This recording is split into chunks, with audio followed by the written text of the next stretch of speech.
Isang magandang araw po ng linggo sa inyo mga kapatid.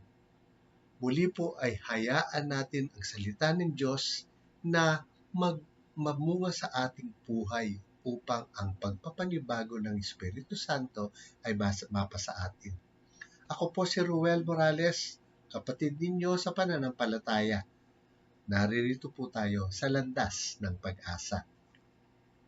Ika-13 ng Mateo po ang ating ebanghelyo ngayong araw na ito. At ang magandang tanong ng Panginoon sa atin, anong klaseng puso mayroon ka?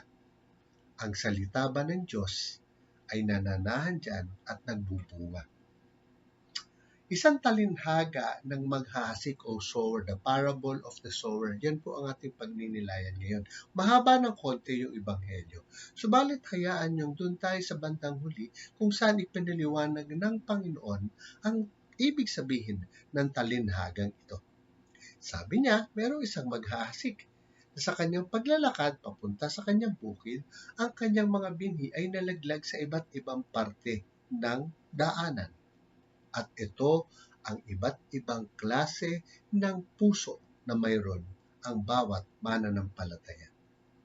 Una, sabi niya ganon, yung ibang binhi ay nalaglag lang sa daanan at dumating ang masama at agad na inalis sa kanyang isip ang mensaheng kanyang napakinggan. Pinagninilayan ba natin ang salita ng Diyos?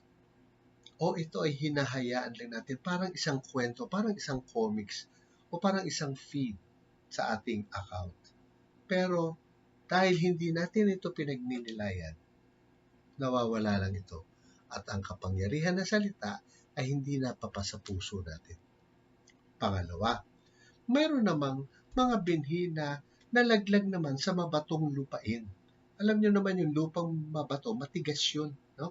At ang taong nakikinig din ng mensahe ay parang okay naman, tinatanggap niya, pinagninilayan niya, binabasa niya at talagang mataimtim niyang tinatanggap. Ngunit dahil matigas, ang mensahe ng Panginoon ay hindi tumutubo ng malalim o nag-uugat ng malalim sa puso. Sandali lamang ito at pagdating ng mga kapighatian ng mga pagsubok sa buhay, dali-dali nating nakakalimutan ang mensahe ng salita.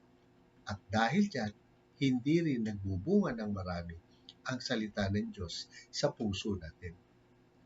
Mayroon din naman na nalaglag sa matitinik na halamanan. So, at katulad nito ay mga taong nakikinig naman sa mensahe. Subalit, dahil sa pagkabalisa sa maraming mga bagay na nahuhumaling siya, distracted siya, hindi siya nakafocus sa salita ng Panginoon, nawawala ng puwang ang kanyang puso. Ang mensahe ng Panginoon, katulad ng iba, ay hindi nagbubunga.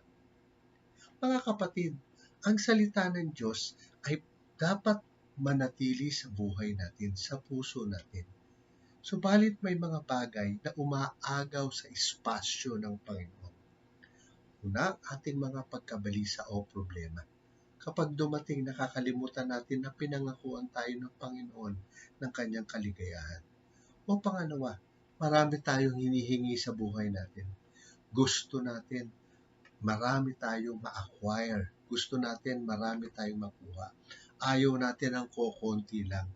At dahil dyan, wala tayong ginawa araw-araw kundi kumita o maghanap ng pagkakakitaan o maghanap ng mga luho sa katawan. Dahil dito, naisasantabi natin ang pagninilay sa salita ng Diyos. At kapag yan ay nangyari, parang okay naman tayo, subalit pag tinignan ang buhay natin, hindi natin makikita ang bunga ng salita ng Diyos. Subalit, ang sabi ng Panginoon, ang salita ng Diyos ay dapat na maitanim at maihasik sa matabang lupa.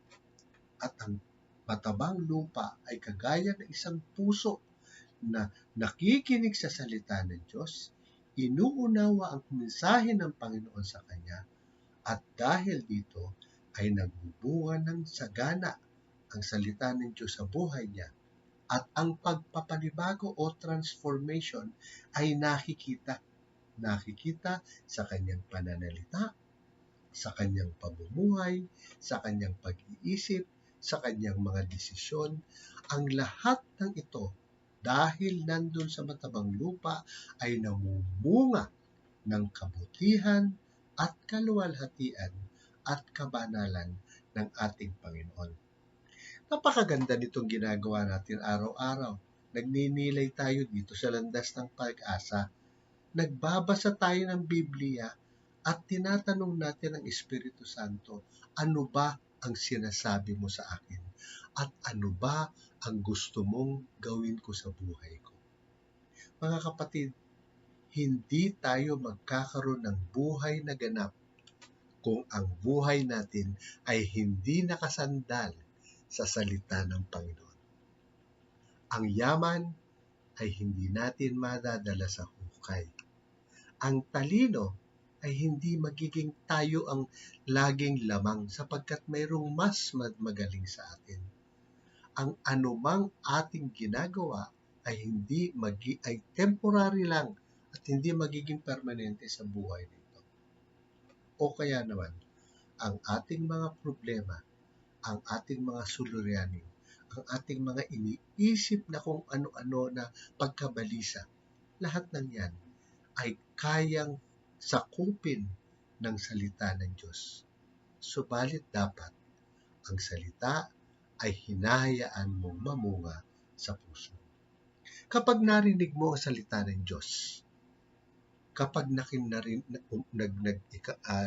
mo ang homilya ng pari sa misa, kapag binasa mo ang Biblia mo araw-araw, hayaan mong ang salita ng Diyos sa pamamagitan ng Espiritu Santo ay baguhin ka at magsalita sa iyo upang ang buhay mo ay maging buhay na ganap.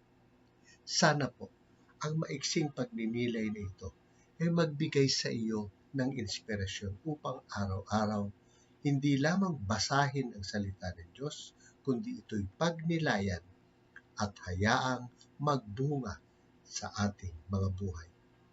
Mga kapatid, sana po ay pagpalain tayong lahat ngayong araw na ito at magpasawalang hanggan. Muli po sa Landas ng Pag-asa, Ruel Morales, ang inyong kapatid sa pananampalataya. Pagpalain po tayo.